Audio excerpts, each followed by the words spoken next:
In this video, I'm going to show you how to track orders on Shop app. So open Shop, and then on the bottom left, click on the package icon, and then click Connect More Accounts. And then over here, select Gmail or Outlook, whatever you want. I'm going to select Gmail, and then click Continue.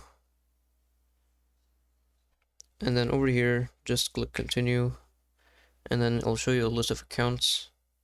Just choose the one that you want to use to track your orders.